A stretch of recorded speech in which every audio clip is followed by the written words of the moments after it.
Do you feel guilty for pausing and stopping and resting? Why are you not investing in yourself? Do you know who you need to appreciate? Yourself.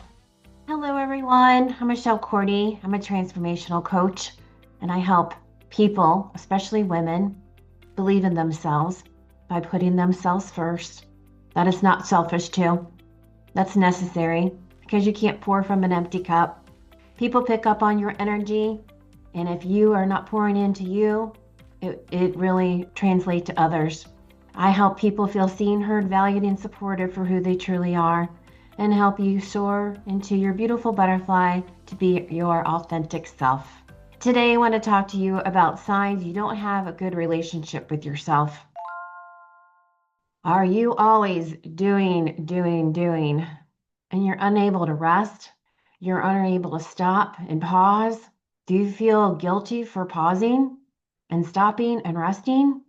You shouldn't. You need to give yourself permission to rest. Our bodies need nourishment. It needs sleep. It needs rest. It needs nature. And if you do not listen to your body, it will give you what I call the bam moment. You want to be ahead of the bam moment because you don't want the universe to knock you on your ass where you have to sit and rest. And it might not be something you are going to be comfortable with because it really puts you out in some kind of body form, such as back pain or knee pain or just something that really makes you stop and think. What is the universe trying to tell me? Why am I not paying attention to my body? Why am I not resting? The only day for self-care is your birthday. So I was guilty of this. I would never do anything such as getting a manicure or a pedicure or a massage.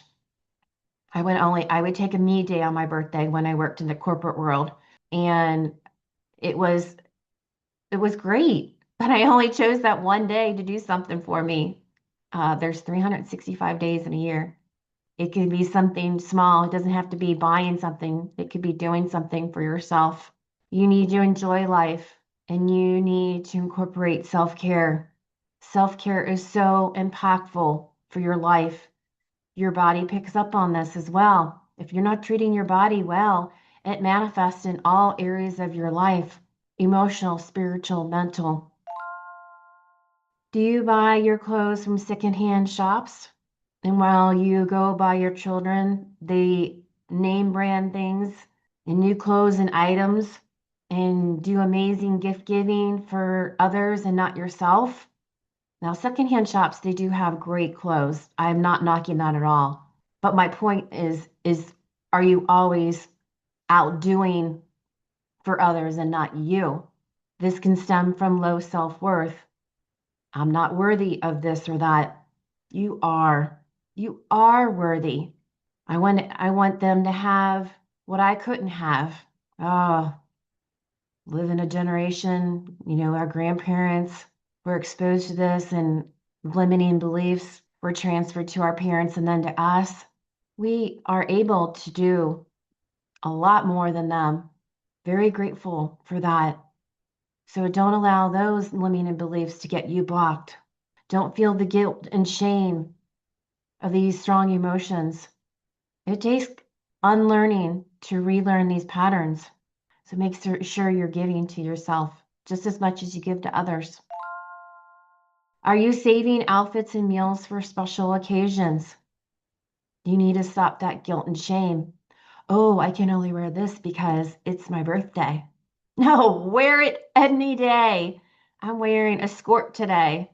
I have no particular place to go, but I have a skirt and shorts underneath. Do something for you that makes you feel good every day. It can be something easy and simple. Women, wear jewelry. Guys, I don't, whatever you feel compelled to do for yourself. Don't let fear of being perceived, such as, criticism when you were young. Oh, you shouldn't wear that. Wear what you want. If it makes you feel good, wear it. If you're comfortable in whatever you feel And it's not the norm. We're not here to be normal. We're all unique. We're what you want. There's so much to be grateful for in this world, and everything starts with you. Oftentimes, it's a mindset shift. You're being kind to others, but unkind to oneself. I have caught myself many times. I can't do anything right. I'll say that. If something happens or I'm with someone and I get triggered and I tell myself, I can't do anything right. Well, that stems from childhood. Repeating the same life negative patterns and projections you received from family members. We need to, again, unprogram these limiting beliefs within us and relearn you can do things. And everything doesn't come naturally to all of us. There are learning process with a lot of things in life. And ask yourself, is this true? When I say I can't do anything right, call yourself out. Just say, whatever, that's bullshit. Quit telling yourself lies. Why am I saying this to myself? Why am I thinking this? Ask yourself why you're triggered. There's always a reason, and it probably stems from your childhood. So unlearn those patterns. Why are you not investing in yourself? If you're a parent, you're probably investing in all your children, making sure their needs are met. This, that, sports, all of this. Your needs are just as important as the other family members. Examples might include, paying for a gym membership or classes to work out at, maybe yoga classes or dance lessons, or working with the coach or taking a trip. And your energy, if you are not pouring from your cup, your energy is picked up by these family members. So you need to invest in yourself. Just that one simple thing can totally change your mindset shift. If you're working out and you're feeling good, that's a whole body experience, whole body, especially mental. It just gives you clarity. Are you staying stuck in environments you are naturally outgrowing due to attachment to loved ones, such as family or siblings, your partner in life, friends or colleagues? So are you staying in a work environment where you're not happy with, but you like the people you work with? Or you're despising getting up every day because you hate your life? You need a change. Are you in a relationship where you just feel like you're walking on eggshells? These are all red flags that you need to pay attention to. Life is way too short, and it's going by so fast to not enjoy your life. Staying stuck in whatever environment that you may be in is on you. You have the control and the reality of changing things for yourself. Now, some things you can't control, but there are a lot of things you can control. So if you're unhappy, small steps end up being big ways to improve your life. You can do it. I've done it many times in different ways I just shared. And it's okay to disappoint people, because you know what? What matters is you. If you are disappointing yourself, that's on you. You have to look out for yourself. You're not accepting help and you're telling yourself, I can handle it, or I don't need any help. Maybe no one acknowledged your needs when you were a child, or you were asked to take care of others from a young age and you had to grow up faster than you intended. I want to give you permission if you are not giving yourself permission. Ask for help.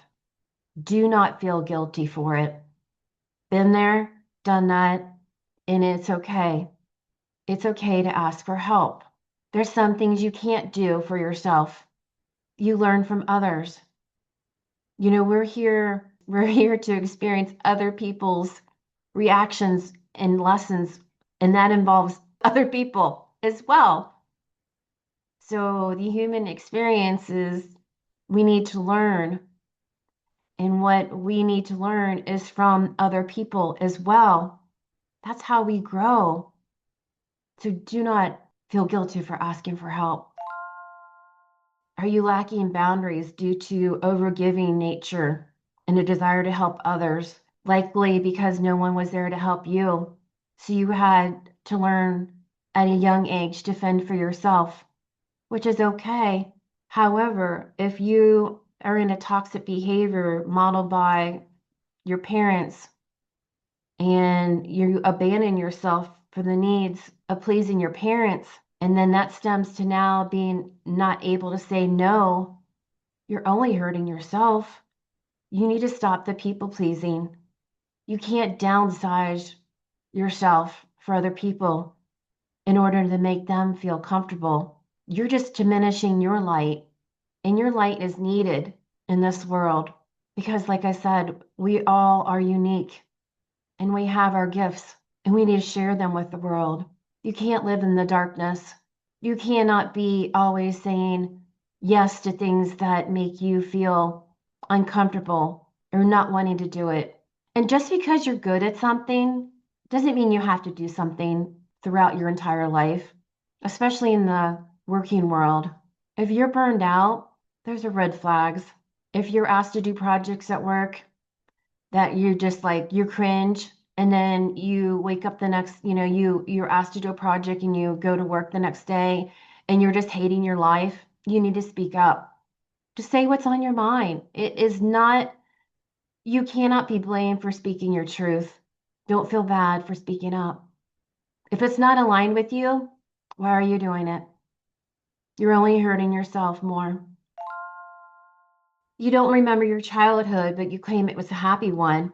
Maybe people outside of your family dynamics observed that you had a happy childhood, but inside the family structure were a lot of dysfunctional and patterns and a deep emotional neglect, lack of emotional depth, emotional immaturity, and unavailability.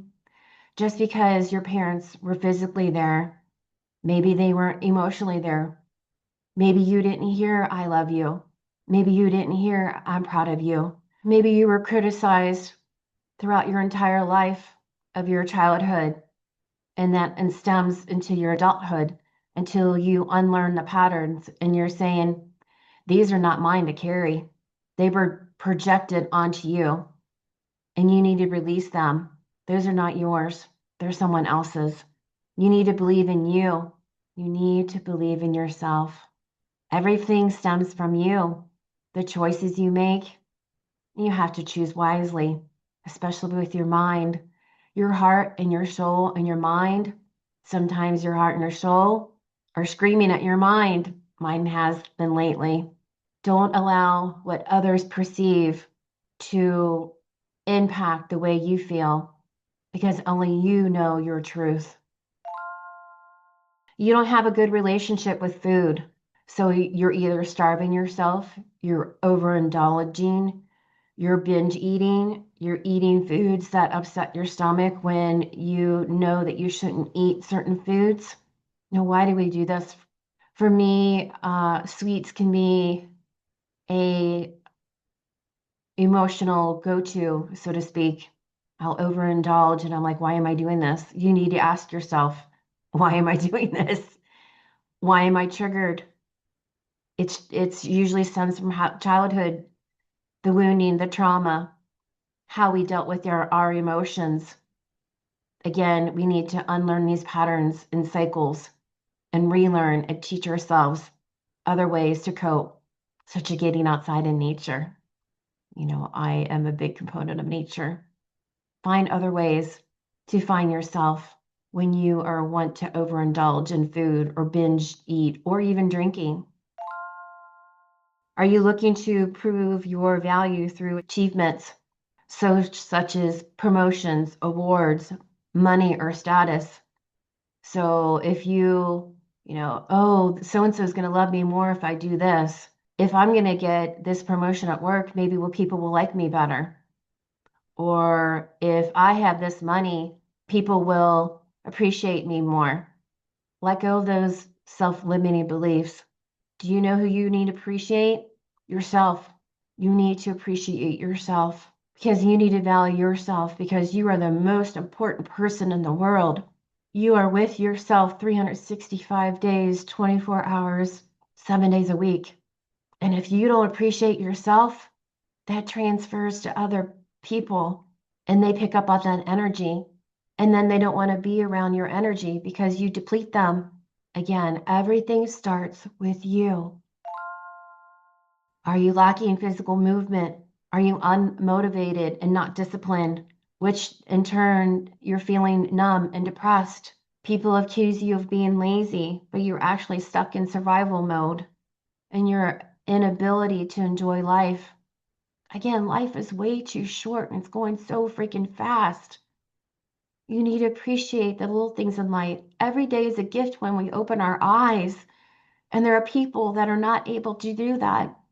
There are people that are dealing with such sickness that they would dream to have the life you have. You know, like the saying is, there are so many people that are better off than you. But yes, there are also a lot of people that are not more off than you. So be appreciative that you're able to move your body. Are you living on autopilot? Do you have a disconnect with nature and your intuition? You're creating a prison for yourself. You're allowing people to siphon the energy. Your energy is so important to you. And if you're depleted and you're not aligned with who you are, no wonder you're depressed because you're not filling your own cup. Then you need to fill your own cup. And it's not selfish, it's necessary. Do you even know who you are? I'll tell you. You're a beautiful soul having a human experience. That's who you are.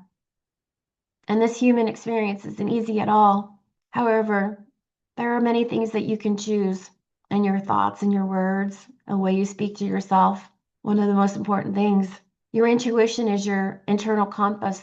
And if you're blinded by the signs, you're not paying attention to the red flags, you might be asking yourself, why do I keep seeing these numbers repeating? Why do I keep seeing these animals? Why do I keep seeing these insects? If you saw my message, I'm sorry, if you saw my video on spirit messengers, there are always reasons. There are no coincidences. You need to look up spiritual meaning of, the number 111. Just look up something. There is always meaning. Your higher self, your soul guides, your spirit guides, the universe, it's always communicating with you. If you're putting blinders up, like, "Oh, I can't see this stuff," open your eyes, people. Open your eyes. There are signs everywhere. Pay attention to your intuition. Never doubt your gut intuition. It's leading you, it's guiding you. And are you triggered easily? This means that you need to heal from within. Ask yourself, why am I being triggered? This could be buried unconsciously or subconsciously. And sometimes you think you heal from something and then something comes along in a different way and aspect and you're like, I thought I dealt with this shit. Why does this keep coming up? Well, something is still buried in your subconscious. You need to allow the healing, your inner work, to get yourself out of your darkness, whatever you're going through. You need to stop being a victim of your own thoughts. Again, some things were passed on to us that are not ours to handle, and that's on others, and that's not on us. We need to release those expectations. If you were overly criticized, especially when you were younger, and then it reflects in your criticism of yourself, negative thoughts or words, and victimhood because you were criticized in your childhood doesn't mean you have to keep on criticizing yourself as an adult. Conditional love versus unconditional love. And I know it's hard. As I said in past videos, self-image is something that I'm working on myself. It's not easy to unlearn the programming, but it does get easier. It starts with myself. I look in the mirror and I tell myself, I love you. I'm proud of you. I've been working really hard on myself, not only emotionally, but physically. It's taken a lot of years to unlearn all of this, the habits, the thoughts, the emotional weight transfers to the way we look, and we need to release that baggage, so to speak. And it's not going to happen overnight, these changes, once you decide to. It's a process. So be kind to yourself. Small steps, again, lead to big results. Never feel guilty of putting yourself first, because that's why we're here, to love ourselves unconditionally. The best relationship you have is with yourself. You've got this. If you have any questions, I'm happy to have a conversation with you. Keep pouring into you. Make it a great day.